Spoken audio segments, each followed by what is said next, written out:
কঙ্গোর বিপক্ষে পুরো ম্যাচে 90 মিনিটই মাঠে ছিলেন ক্রিস্টিয়ানো রোনালদো। তবে মেসি, এমবাপে কিংবা এ যুগের হল্যান্ডরা বিশ্বমঞ্চে দেশের জন্য যা করেছেন তার ছিটেফোঁটাও করতে পারেননি 41 বছর বয়সী রোনালদো। তাই তো ইংল্যান্ডের প্রাক্তন স্ট্রাইকার ক্রিস স্যাটন কমেন্ট্রি বক্স থেকেই বলছিলেন কঙ্গোর বিপক্ষে একেবারেই নিখোঁজ CR7।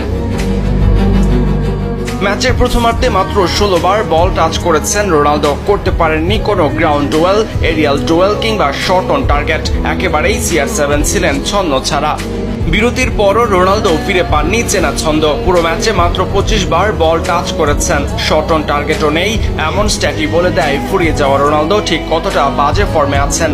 যদিও রোনালদো এখন আর প্লে মেকার নন, জায়গায় দাঁড়িয়ে প্রপার নাম্বার 9-এর মতো খেলার চেষ্টা করেন। সেক্ষেত্রে তার সতীর্থরা তাকে তেমন পাস ডেলিভারও করতে পারেনি। তবে ডিআর কঙ্গোর বিপক্ষে রোনালদোর রেটিং ছিল অনুমেয়, মাত্র 5.6। নিজের ষষ্ঠ বিশ্বকাপে রোনালদো নিজেই যেন পর্তুগালের আসল প্রতিচ্ছবি। তারকায় ঠাসা দল কঙ্গোর বিপক্ষে আনতে পারেনি পূর্ণ পয়েন্ট, যাদের ধরা হচ্ছিল শিরোপার অন্যতম দাবিদার।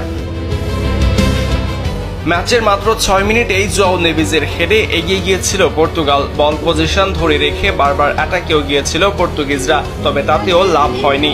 বার্নার্দো সিলভা, রোনালদো কিংবা ভিতিনহারা পেরে ওঠেনি কঙ্গোর খেলোয়াড়দের শারীরিক গঠনের সাথে।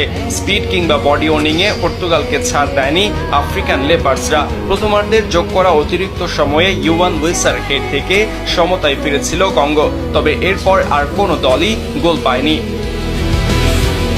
প্রথমবারের মতো বিশ্বকাপে খেলতে এসে ইতিহাস গড়ে নিল ডিআর কঙ্গো। আর বিশ্বকাপে নিজেদের প্রথম ম্যাচে 1 পয়েন্ট পেয়েই সন্তুষ্ট থাকতে হয়েছে রবার্তো মার্টিনেজের দলকে।